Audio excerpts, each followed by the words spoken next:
Vamos aqui para a primeira carta de Paulo aos Coríntios. Eu citei esses dias, mas hoje eu estou entrando mais no assunto. Primeira carta de Paulo aos Coríntios, 15:33. Diz assim: não vos enganeis. Às vezes nos enganamos a nós mesmos. Com o quê? As más conversações corrompem os costumes. Nós achamos que não. Alguém diz, olha, tem coisa que entra por aqui e sai por aqui. Não. Entrou, saiu, mas deixou alguma coisa contamina você. Às vezes esfria a sua fé, às vezes até desvia a pessoa da fé. A Bíblia fala sobre isso. E as pessoas vão se perdendo. Isso acontece em todos os níveis da obra de Deus. Até, entenda bem, entre a membresia, às vezes até no ministério, as pessoas vão ouvindo e vão se corrompendo. Quem não conhece o caso de Ló, isso aqui é só um resumo que eu já dei no outro culto. É lá no livro de Gênesis, capítulo 19. Vou começar do 13 para mostrar primeiro Ló. Tem gente começando, 13:7. Ló era um sobrinho de Abrão, estava junto com ele na sua caminhada para Canaã, para a terra prometida. Mas no meio do caminho algo aconteceu. 13:7 diz: e houve contenda, discórdia entre os pastores do gado de Abrão e os pastores do gado de Ló. E os cananeus e os ferezeus habitavam então na terra. E disse a Abrão a Ló: ora, não haja contenda entre mim e ti, entre os meus pastores e teus pastores, porque irmãos somos. Não está toda a terra diante de ti? Eia, pois, aparta-te de mim. Se escolheres a esquerda, irei para a direita. Se a direita escolheres, irei para a esquerda. E levantou Ló os seus olhos e viu toda a campina do Jordão, que era toda bem regada, antes de o Senhor ter destruído Sodoma e Gomorra. E era como o jardim do Senhor, como a terra do Egito quando se entra em Zoar. Então Ló escolheu para si toda a campina do Jordão. E partiu Ló para o oriente, e apartaram-se um do outro. Habitou Abrão na terra de Canaã, e Ló habitou nas cidades da campina, e armou as suas tendas até Sodoma. Ora, eram maus os varões de Sodoma e grandes pecadores contra o Senhor. Essa cidade era corrompida, contaminada pela prostituição. Hoje, quando a pessoa fala sobre a prática, algumas práticas devassas, se refere a Sodoma. Os sodomitas são esses que praticam a devassidão. Mas qual é a nossa mensagem aqui? O Ló teve o direito de escolha. Quando ele teve o dia de escolha, ele não olhou para isso. Ele olhou para o ganho. A terra era bem regada, era uma terra propícia, entenda bem, para o seu gado, para comerciar, entenda, para crescer financeiramente. Mas ali ele criou a sua família, ali ele construiu a sua família. Passou por uma luta. No capítulo 14, no versículo 11 diz: e tomaram a fazenda de Sodoma e de Gomorra e todo o seu mantimento, e foram-se. Houve uma guerra na região, a cidade de Sodoma foi tomada, os moradores foram levados ao cativeiro e os bens foram saqueados. Então veio, ainda assim, também tomaram a Ló, que habitava em Sodoma, filho do irmão de Abrão, e a sua fazenda, e foram-se. Então veio um que escaparam e o contou a Abrão, o hebreu. Ele habitava junto aos cavarais de Manre, o amorreu, irmão de Escol e de Aner, e eles eram confederados de Abrão. Ouvindo, pois, Abrão que seu irmão estava preso, armou seus criados, nascidos em sua casa, 318, e os perseguiu até Dan, e dividiu-se contra eles de noite, ele e os seus criados, e os feriu, e os perseguiu até Obá, que fica à esquerda de Damasco, e tornou a trazer toda a fazenda, e tornou a trazer também a Ló, a seu irmão, a sua fazenda, e as mulheres e o povo. Isso era como um sinal para ele, mas não. Ele continuou morando lá, mesmo depois do susto que ele tomou, quase perdeu tudo na vida, mas ele continuou morando lá. E ali então ele criou, ele teve 2 filhas, e a cidade foi contaminada de um tal ponto que chegou aos ouvidos do Senhor, e então veio a destruição de Sodoma. Quando veio pela intercessão do Abrão, porque Deus falou para Abrão antes que lá ia acontecer o juízo, o julgamento daquela terra. Ele clamou, intercedeu, e Deus mandou os anjos na casa de Ló, para que tirasse dizendo que aquilo acabaria. E o Ló, então, quando ouviu, tentou trazer toda a sua família. Começou com os genros. Vamos agora pular um pouquinho, vamos à frente, lá no capítulo 19, no versículo 14. Os genros de Ló. 19 é o capítulo, 14 é o versículo.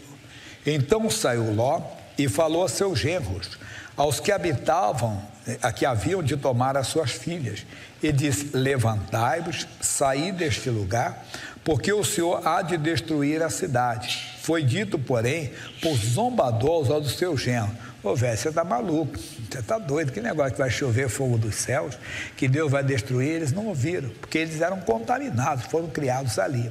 E o Ló, então, não pôde levar os homens que seriam seus genros, que seriam, vamos dizer assim, continuidade dele. E no caído, eu passei um pouquinho mais ainda, no versículo 26, ele perdeu também a esposa, e a mulher de Ló olhou para trás e ficou convertida numa estátua de sal. Ela era tão apegada a Sodoma, aos bens que lá estavam, porque eles cresceram, eles se multiplicaram, eles tinham muito gado, que ela olhou para trás, mesmo apesar da advertência: não olhe para trás. Você sabia que tem gente que, apesar da advertência, acaba fazendo o que é errado? Isso aqui é uma grande lição, uma mensagem que não é para agora, mas comento rápido. Tem gente que, mesmo sabendo que os mentirosos não entrarão no reino de Deus, ele mente. Por quê? Porque tem medo de perder alguma coisa, perder às vezes um posto, perder às vezes um título, perder às vezes até o ministério, o casamento, o emprego, alguma coisa. E a pessoa, mesmo sabendo, ela acaba mentindo, que ela é tão apegada àquilo. Não deixe nada separar você do amor de Deus. Se tem alguma coisa que vai fazer você impedir você de andar no céu, abandone essa coisa, pode ter certeza, mas tem o que ir à frente. E a mulher do Ló ficou no caminho. E no versículo 31 vem o pior: o quê?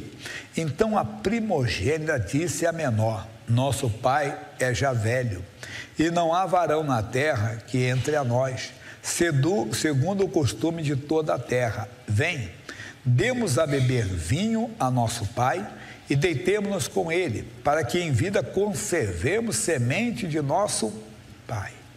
O que ela está fazendo? Uma coisa devassa. As duas, cada uma teve um filho. Duas nações surgiram dali: Amonitas e Moabitas, que foram uma praga na vida de Israel. Mas qual é a mensagem aqui para nós que queremos passar? Más conversações. Porque elas teriam que procurar quem? O tio Abraão. O tio Abraão certamente prepararia, entenda, algo para elas, mas não. As más conversas lá estavam corrompidas. Cuidado. Hoje nós estamos sendo bombardeados de todos os lados. Nós temos que cercar a nossa família com fé, nós temos que cercar a nossa família com amor, nós temos que cercar a nossa família com a palavra de Deus. Sempre nós temos que nos cercar com a palavra de Deus, senão as más conversações vão nos corromper. E ele está dizendo: não vos enganeis, isso acontece, a pessoa acaba se contaminando, a pessoa vai sendo levada por aquilo, e quando ela vê, já era. Aí nós vamos para Números agora, capítulo 11. Esse eu estudei também com vocês, quem frequenta aqui já conhece bem o caso. O capítulo é o 11, né? E você vai ver, Números é o 4º livro da Bíblia, e nós vamos ver que tem muita mensagem para nós agora. Eu vou pular o número, porque isso aqui eu falo rápido para vocês, que é o vulgo, que é o povo que saiu de Israel. É o povo que estava no meio de Israel, mas não era de Israel. Esse povo contaminou Israel porque ficou falando para eles da terra do Egito. Puxa, no Egito nós tínhamos peixe, nós tínhamos melão, tinha aquilo, eles se contaminaram. Por que eu falei para vocês? Para você ir comigo para o 2º livro de Samuel, capítulo 13, que o assunto aqui é mais, vamos dizer assim, forte ainda. 2º livro de Samuel, capítulo 13. Depois eu trago o número em outra ocasião, em outro momento. 2º livro de Samuel, 2º, capítulo 13. E aconteceu depois disso que, tendo Abisalão, filho de Davi, uma irmã formosa, cujo nome era Tamar, Aminon, filho de Davi, amou-a. E angustiou-se Aminon até adoecer por Tamar, sua irmã, porque era virgem, e parecia aos olhos de Aminon dificultoso fazer-lhe coisa alguma. quer dizer, só por causa da dificuldade. Era irmã, mas só por parte de pai, não era da mesma mãe. Vai vendo. Tinha, porém, Aminon um amigo cujo nome era Jonadab, filho de Simeia, irmão de Davi, primo dele. E era Jonadab um homem muito sagaz, esperto, malandro, né? E ele disse: por que tu de manhã em manhã tanto emagrece, sendo filho do rei? Não me faz saber a mim? Então lhe disse Aminon: ama Tamar, irmã de Abisalão, meu irmão. E Jonadab lhe disse: deita-te na tua cama e finge-te doente. E quando teu pai te vier a visitar, diz-lhe: peço-te que minha irmã Tamar venha a me dê de comer pão e prepare a comida diante dos meus olhos, para que eu a veja e coma da sua mão. E isso aconteceu. E ele então forçou a irmã a uma situação para tê-la como mulher, cometendo, né, o que não deveria de fazer, e aquilo foi uma vergonha para todo Israel. Mas qual é a nossa mensagem? Ele se corrompeu pelas más conversações. O homem ensinou para ele o quê? Uma coisa esperta. Nossos filhos, eles estão o quê? Nossos netos, no meu caso, né? Eles vão lidar com quem? Com as pessoas do mundo que são sagazes, que são malandras, que são espertas. E se nós não pregarmos o evangelho para eles, se não mostrarmos para eles que essas coisas existem, se não abrirmos os olhos deles, se nós não pregarmos essa mensagem de 1 aos Coríntios 15:33, que as más conversações corrompem o costume, eles vão se corromper e vão fazer o que não deve. E aquilo criou uma tragédia na família de Davi, porque quando o irmão ficou sabendo, o Abisalão, ele ficou tão chateado que ele esperava do pai fazer alguma coisa, como o pai não fez. Sabe o que ele fez? Matou o seu irmão. Já ouviu que a Bíblia diz: um abismo chama outro abismo. Sabe o que aconteceu mais? Ele então fugiu para a terra do seu avô, da sua mãe, que não era de Israel. Olha aí um erro. E lá esse homem ele foi para a terra de Gesur. Aí o que a Bíblia mostra para nós? Que lá ele ouviu o seu avô. E quando ele voltou para Israel, já com o perdão do seu pai, ele entrou já corrompido para tomar o reino do seu pai, e tomou o reino do seu pai. E o fim desse homem foi aonde? Foi num galho. Ele ficou preso ali, e ali ele foi morto, entenda bem, pelo exército de Israel. Qual é a nossa mensagem? Não se corrompem. Cuidado com as más conversações, elas acabam corrompendo o costume. Agora vai ficar bem claro para nós. Primeira carta de Paulo a Timóteo, capítulo 4. Primeira a Timóteo, capítulo 4. Paulo dá advertência a Timóteo e diz assim: mas o Espírito expressamente diz que nos últimos tempos apostatarão alguns da fé, dando ouvidos o quê? A espíritos enganadores e a doutrina de demônios. Vamos ficar com espíritos enganadores que às vezes entram no nosso meio. Não, isso pode, não tem problema algum. Esse dia eu estava divertindo. A igreja não foi para uma pessoa específica. Se alguém achou que foi específico, é para todos, que eu tenho que falar para todos, né? A pessoa diz: não tem problema não, você cometeu um pecadozinho aqui, você tem consequência aqui, na eternidade não. Já ouviu falar mentira cabeluda? A Bíblia diz: a alma que pecar, essa morrerá, se ele não se arrepender. Mas vem essas doutrinas, irmão. A pessoa começa a procurar, e Paulo fala mais ainda no capítulo, na segunda a Timóteo. Estou na primeira, vamos para a segunda a Timóteo, capítulo 4, versículo 3: porque virá tempo que não sofrerão a sã doutrina, mas tendo comichão nos ouvidos. Comichão é coceirinha no ouvido, né? Você está com aquela coceirinha, né?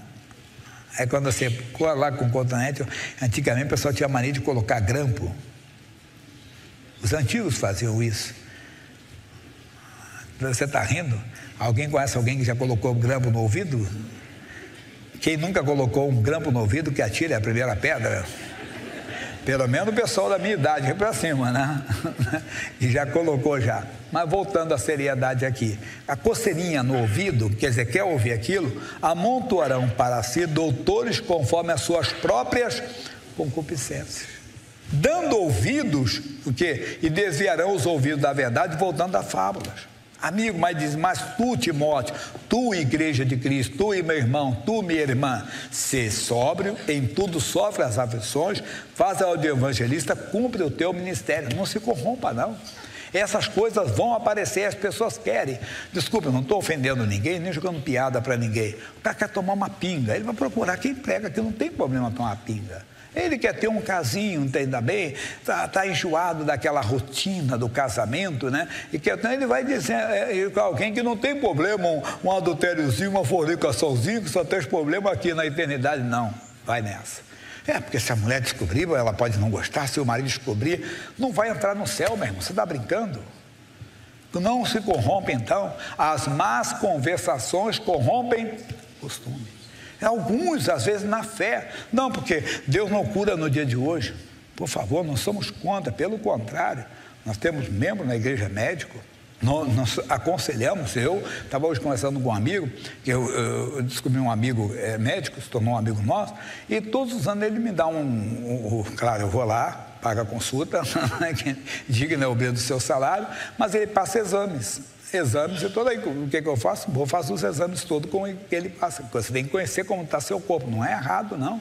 Eu passei anos e anos sem tomar um remédio. Quando eu precisei, eu tomei, dado pelo médico. Só estou explicando para você, só para mostrar que não somos contra. Mas falar que Deus não cura hoje, a Bíblia diz que Jesus Cristo é o mesmo ontem, hoje e eternamente. Cuidado, não vos enganeis, as más conversações corrompem o costume. Não seja corrompido, tá bom?